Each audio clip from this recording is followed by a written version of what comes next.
Shalom y bienvenidos a Vía Haftaj Israel, una frase hebrea que significa amarás a Israel. Esperamos que se queden con nosotros, ya que nuestro maestro, el Dr. Baruch, nos compartirá una enseñanza expositiva de la Biblia. El Dr. Baruch es profesor titular del Instituto Zera Abraham, con sede en Israel. Aunque todos los cursos en el instituto se imparten en hebreo, el Dr. Baruch se complace en compartir esta enseñanza en inglés con doblaje al español. Para más información, visítenos en amarasaisrael.org o descargue nuestra aplicación móvil Mi Estudio Bíblico. Aquí está Baruch y la lección de hoy. Cuando nuestro Señor y Salvador fue colgado en el madero, sucedieron muchas cosas de gran importancia. Por eso es tan significativo que tú y yo entendamos lo que ocurrió cuando el Mesías fue crucificado. Toma tu Biblia y ve conmigo al libro de Lucas, capítulo 23. Evangelio de Lucas, capítulo 23. Quiero que comencemos en el verso 39, donde quedamos la semana pasada. Allí veremos que ocurrió algo muy importante. Veremos que Él fue crucificado, pero no solo, sino junto a otros dos individuos. Y hablamos de que estos sujetos eran diferentes de Él. ¿Por qué razón? Porque el Mesías era inocente. Él nunca había pecado, nunca transgredió la ley. Él era perfecto, siempre obediente a la voluntad de su Padre. Mientras que esos dos individuos, ellos sí eran criminales. Mas hoy veremos nuevamente una distinción entre estos dos criminales. Uno era muy diferente al otro. Uno llegó a la fe. Uno creyó en quién es el Mesías y en lo que estaba ocurriendo ese día, el día de la Pascua, cuando el Mesías entregaba su vida. Así que ve conmigo, como dije, al Evangelio de Lucas, capítulo 23, y comenzaremos en el versículo 39, donde dice: Pero uno de los criminales que habían sido colgados, es decir, colgados del madero, crucificados con el Mesías, noten que uno de ellos, ¿qué hacía? Uno de estos criminales blasfemaba contra el Mesías. Esa es una palabra significativa. Hablamos de ella con anterioridad, porque la blasfemia solo puede cometerse contra Dios. Y de nuevo, esto señala la verdad de que el Mesías es divino, que Él es verdaderamente el Hijo unigénito de Dios. Bien, muchas traducciones no traducen correctamente esta palabra. Es la palabra griega de donde se deriva el término blasfemia en español. Así que es una declaración muy significativa. Una vez más, pero uno de los criminales que estaba siendo colgado, es decir, colgado en la cruz, blasfemaba contra él, diciendo: Si tú eres el Mesías, sálvate a ti mismo. Y aquí está lo que se enfatiza: y a nosotros. Cuando él hablaba de salvar, no se refería a tener una relación con Dios como Salvador. No estaba hablando del perdón de los pecados. Lo que él estaba expresando, que blasfemaba contra el Mesías, era simplemente su deseo de bajar de ese madero. No quería ser crucificado ni morir. Estaba más interesado en su vida física. Pero el Mesías vino para que tengamos vida eterna. Y la vida eterna es una condición espiritual. Y es el resultado de la redención. Esto solo es posible si primero somos perdonados, y habiendo sido perdonados de todos nuestros pecados, entonces podemos ser reconciliados con Dios. Y aquí están las buenas noticias.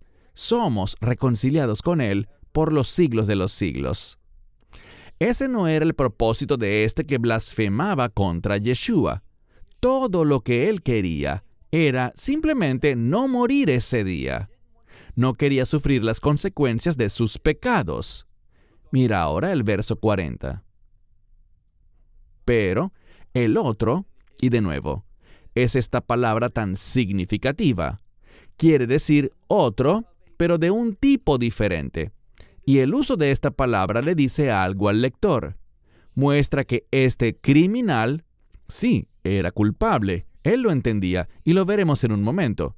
Pero él es diferente de aquel que blasfemaba contra Yeshua. Veremos que este verdaderamente llegó a la fe.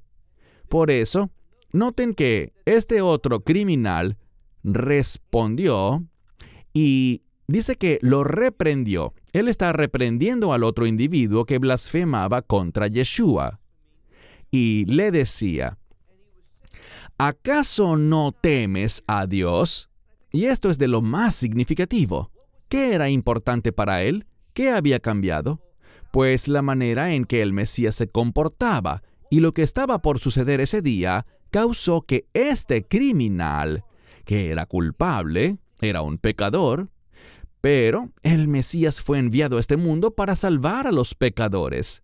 Eso significa salvarte a ti y a mí, para reconciliarnos con Dios y que podamos recibir vida eterna. Dicho de otro modo, para que podamos recibir la vida del reino, la vida eterna en el reino de Dios, con Dios, en su presencia, experimentando su gloria y su bendición, beneficiándonos de las grandes y eternas promesas de Dios. Nada, y quiero decir rotundamente, nada en absoluto es mejor que eso. Y este segundo individuo era diferente. Por eso vemos que se usa la palabra héteros para describirlo. Él es diferente de aquel criminal blasfemo. Aquí lo vemos reprendiendo a ese criminal, diciendo, ¿acaso no temes a Dios, estando en la misma condenación? ¿Qué está diciendo? Tú estás sufriendo lo mismo. Y fíjense que señalará una diferencia. Está diciendo, estamos sufriendo lo mismo, pero nosotros, fíjense, vemos la palabra justamente. Lo que se está comunicando es esto. Este segundo criminal está diciendo que es justo, es apropiado, es válido, es correcto que estemos siendo castigados. ¿Por qué? Debido a lo que hicimos. Es decir, hemos actuado de forma que merece este castigo. Es por nuestra conducta que esto nos ha sobrevenido. Es la razón de nuestra crucifixión. Somos culpables, es lo adecuado, es justo que estemos siendo crucificados. Y noten que luego dice, pero nada malo ha hecho. Fíjense que este criminal está de acuerdo con el juicio que se ha puesto sobre él y sobre el otro criminal, porque él reconoce, como bien lo expresa el texto, que ambos son culpables. Pero él también entiende que Yeshua, Jesús de Nazaret, no ha hecho ¿qué? Lo que la Escritura dice y es correcto. Él no ha hecho nada malo. Así que el Mesías es inocente, pero aún así está sufriendo. ¿Por qué? Porque está tomando el castigo que por justicia nos corresponde a ti y a mí, y a todo ser humano. Por eso estaba siendo crucificado, y no en un día cualquiera, sino en el día de la Pascua. Bien, leamos el siguiente verso, verso 42. Y él le dijo a Yeshua, y hay un detalle. ¿Cuál es el tiempo de este verbo? El imperfecto.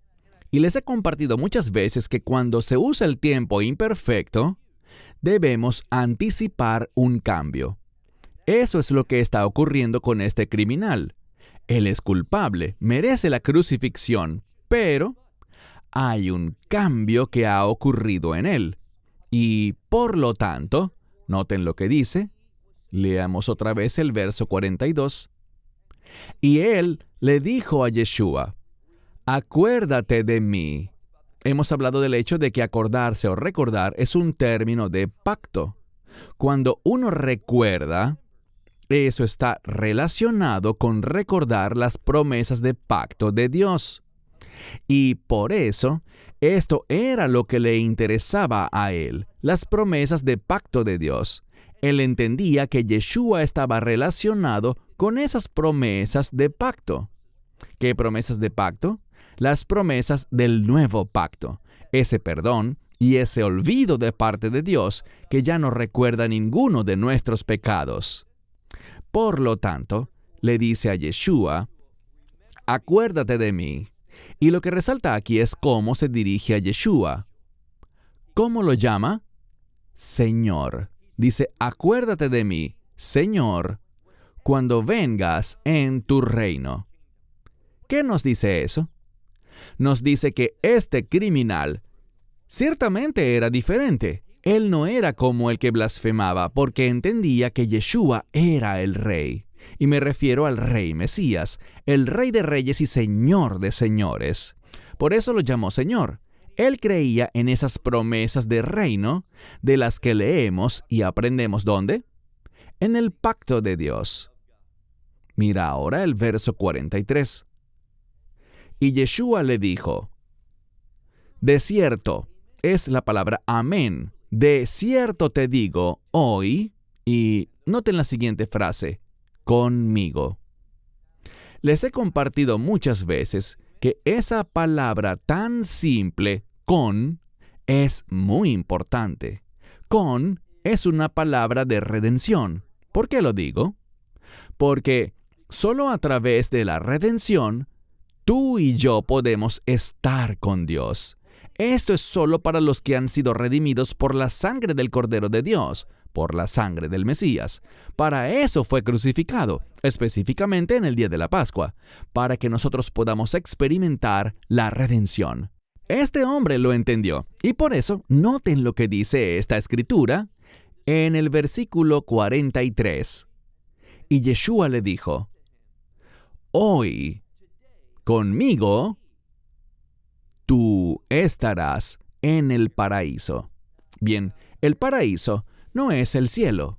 El paraíso del que habla el Mesías en este contexto también es conocido como Hek Abraham o el seno de Abraham. Cuando decimos seno de Abraham, estamos hablando de la cavidad del pecho. ¿Y cuál es el órgano principal que se ubica en el pecho? Obviamente, el corazón. ¿Y qué hacemos con el corazón? Pensamos, como el hombre piensa en su corazón, dice Proverbios.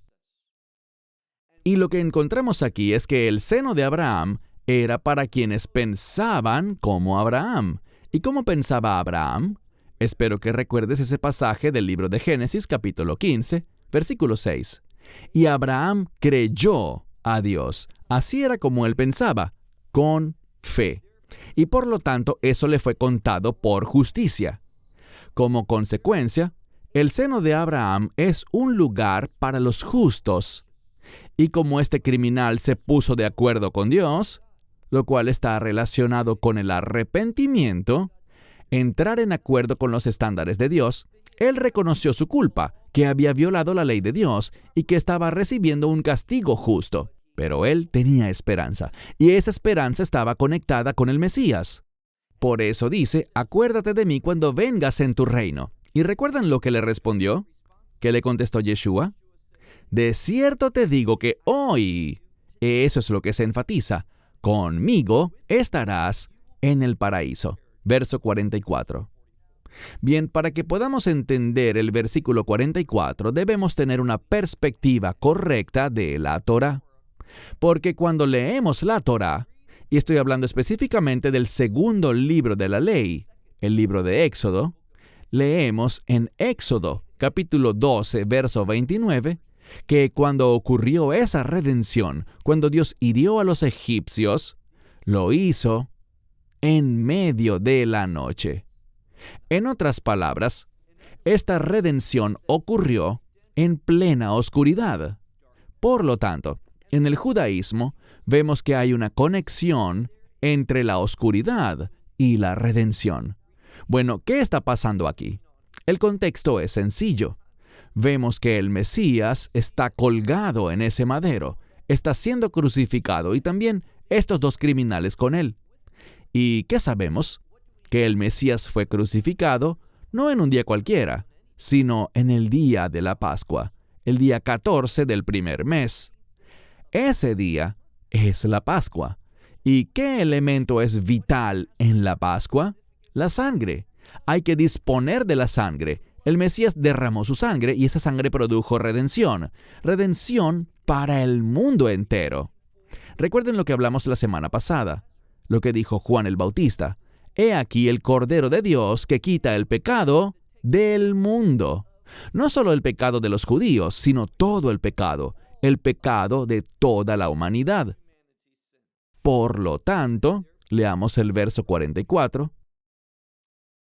Pero era aproximadamente la hora sexta. El 6 está relacionado con la gracia. ¿Y por qué fue crucificado el Mesías? Para que pudiéramos experimentar la gracia de Dios. Noten lo que dice de nuevo, verso 44. Pero era aproximadamente la hora sexta. ¿Y qué pasó? Y hubo tinieblas sobre toda la tierra, hasta la hora novena. El número 9 se relaciona con acciones, obras, hechos. Y el Mesías estaba siendo crucificado. Esa acción, esa obra, ese hecho de su crucifixión tenía el propósito de que la gracia de Dios estuviese disponible. Y esa gracia de Dios está estrechamente ligada a la redención. Solo a través de la redención podemos recibir la gracia de Dios. ¿Y cuál es el propósito principal de la gracia de Dios? La gracia salva, como vemos por ejemplo en Tito capítulo 2, verso 11. Pero la gracia también nos enseña a negar la impiedad y a vivir sobria y rectamente en este siglo. Así que vemos que la gracia de Dios que nos salva también obra en nuestra vida para llevarnos a la voluntad de Dios y que cumplamos la voluntad de Dios para que seamos sus siervos fieles. Solo puede ser un siervo fiel mediante la redención. Por eso vemos que los hijos de Israel, junto con aquella multitud mixta, fueron redimidos en la Pascua, cuando salieron de Egipto. Y Dios les dio sus instrucciones. ¿Qué quiero decir? Que Él les dio sus instrucciones o sus mandamientos para que le sirvieran y le obedecieran. La redención conduce a la obediencia. La redención conduce a que uno le sirva a Dios. Y este criminal quería eso. Quería servir a Dios. Quería ser diferente ahora. Y la pregunta es, ¿qué hay de ti? ¿Estás interesado en servir a Dios? ¿En seguirle? ¿En obedecerle y aplicar su palabra a tu vida? Bien, mira de nuevo el verso 44. Era como la hora sexta, y hubo tinieblas sobre toda la tierra, hasta la hora novena. Y el sol se oscureció, o fue oscurecido. ¿Y qué pasó? Noten que dice, y el velo del santuario se rasgó por en medio. Ese velo es conocido como el parójet. Es el velo que separa el lugar santo del lugar santísimo. Este es el elemento que nos mantiene, este parójet, este velo, nos mantiene afuera, en el lugar santo, y no permite que los sacerdotes entren al lugar santísimo en cualquier momento. Pero el hecho es que ahora, basado en lo que ocurrió en la oscuridad está relacionada con la obra de Dios para redimir a su pueblo, como aprendemos en Éxodo 12:29, donde dice que fue en medio de la noche, a la medianoche, en la oscuridad, cuando Dios hirió a los egipcios y produjo la libertad de su pueblo, de ese pueblo hebreo junto a una multitud mixta que representaba a las naciones. Todos salieron unidos en la oscuridad para ser llevados al monte Sinaí, para que allí adoraran a Dios y para que recibieran las instrucciones de Dios sobre cómo servirle. Todo esto ocurrió, y el hecho de que ese velo se rasgara por la mitad significaba un nuevo acceso a Dios, que ahora, por medio de la obra redentora del Mesías, tenemos acceso a Dios, como dice en Hebreos 4, Ahora tenemos acceso a Dios, dice, por la obra del sumo sacerdote, donde podemos hallar gracia. Acudamos al trono de la gracia para hallar socorro en el tiempo de necesidad. Eso es lo que tenemos, acceso a Dios mediante la obra de redención del Mesías Yeshua. Avancemos. Mira por favor el verso 46. Entonces clamó con gran voz, el que clamó fue Yeshua. Entonces Yeshua clamó con gran voz, diciendo, Padre, en tus manos encomiendo mi espíritu. Y habiendo dicho estas cosas, expiró. Noten lo que se enfatiza aquí. Dice que él clamó ¿cómo? Con gran voz. Normalmente cuando alguien era crucificado y moría en la cruz, esa persona moría por asfixia. ¿Por qué? Porque se debilitaba tanto que ya no podía levantarse para tomar aliento. Así que por debilidad y agotamiento, los condenados simplemente no tenían fuerza ni para respirar. Pero eso no es lo que vemos aquí, porque el Mesías dice que clamó con gran voz. Él no murió simplemente porque fue crucificado, aunque sí fue crucificado. ¿Pero por qué murió?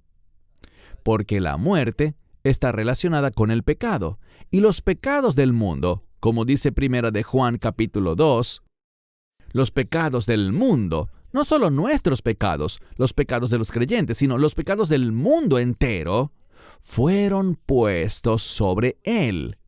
Y Él cumplió una obra que fue suficiente para redimir al mundo entero. ¿Significa eso que todos serán salvos? No, solo aquellos que crean, solo aquellos que ejerzan la fe, solo quienes por el Evangelio reciban la gracia de Dios y la vida eterna. Así que potencialmente la obra es suficiente, totalmente, para salvar a todo el mundo, pero depende de ti. ¿Serás lo suficientemente sabio y humilde para confiar en su obra, en lo que Él hizo? Y vemos una señal sobrenatural que lo confirma, esa oscuridad que vino sobre toda la tierra, desde el mediodía hasta las 3 de la tarde, desde la hora sexta, que es el mediodía, hasta la hora novena, que son las 3 de la tarde. Todo esto comprueba su identidad y lo que Él logró en esa cruz. Así que dice, en tus manos, Padre, encomiendo mi espíritu.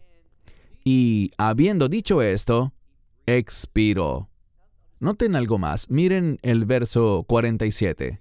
Leemos aquí. Pero el centurión, viendo lo que había sucedido, bien, un centurión no es un soldado común, es un soldado con autoridad. ¿Y por qué estaría allí un centurión? Porque probablemente era quien supervisaba las crucifixiones. ¿Por qué habría un soldado de tan alto rango allí? Él era el encargado de supervisar las crucifixiones allí en Jerusalén para el Imperio Romano. Este centurión probablemente había visto morir a numerosos individuos en la cruz, todos crucificados. Pero noten lo que ocurrió. Aquí había algo único. El Mesías no murió de la manera habitual. ¿Por qué? Porque clamó a gran voz y luego expiró. ¿Qué demuestra eso? Que Él era soberano sobre su muerte. Él estaba en control. Y es por eso, noten lo que dice la Escritura, verso 47.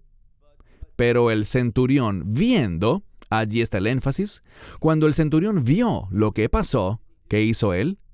Dio gloria a Dios. Un soldado romano dándole gloria a Dios, al único Dios verdadero, al Dios de Israel, porque él se convenció de que y noten lo que dice, leemos que él dio gloria a Dios, diciendo, ciertamente, este hombre era justo. Dada la manera tan única como el Mesías murió en la cruz, no por asfixia, sino que exhaló su último aliento con gran voz, él supo que esto era especial, que Dios estaba allí, y por eso este centurión llamó a Yeshua, a Jesús de Nazaret, un hombre justo. Y lo era. Él era perfectamente justo, nunca transgredió la ley. Así que lo que está ocurriendo aquí es algo único. Mira ahora el verso 48. Y todos los que estaban reunidos, toda la multitud que estaba presente, viendo estas cosas, fíjense, estaban viendo estas cosas, pero las percibieron de una manera muy interesante. ¿Y por qué lo digo? Fíjense, ellos veían estas cosas y ¿qué hicieron? Dice que golpeándose el pecho, se marcharon. Bien, la implicación es esta. Golpearse el pecho representaba arrepentimiento. Y este es el cambio que estaba ocurriendo. Cuando dice que golpeándose el pecho se marcharon, está en tiempo imperfecto, lo que implica un cambio. Y finalmente, terminaremos con el último verso, el 49. Pero todos aquellos que estaban allí en pie, esta frase nuevamente está en pluscuamperfecto. Ellos estaban allí y fueron testigos, pero estaban muy lejos de entender y por eso dice, pero todos los que estaban allí en pie, en pluscuamperfecto, como expresión de lejanía, de estar muy distantes de entender lo que veían y de conocer realmente quién era Jesús, dice, estaban allí a la distancia y también las mujeres que le habían seguido, estando con él desde Galilea. Ellas también veían estas cosas. Y en nuestra próxima lección, al concluir el capítulo 23, veremos la diferencia, la única diferencia con respecto a las mujeres, aquellas que habían venido con él, que lo amaban, que lo servían, que lo apoyaban, porque estas mujeres sí que entendieron lo que estaban presenciando. Y eso lo veremos en la conclusión del capítulo 23. Pero todos los demás que estaban allí lo conocían, pero de lejos. Lo conocían a la distancia. No conocían la verdad de quién era él, como ese centurión y como aquel criminal que no blasfemó contra él, sino que le dijo, «Acuérdate de mí cuando vengas en tu reino». Seamos como esas personas de fe, esos individuos que pusieron su confianza en el Mesías y cuyos pensamientos fueron transformados de lo que creían antes para ahora entender la verdad, que Él ciertamente era un hombre justo, que Él era el Hijo de Dios.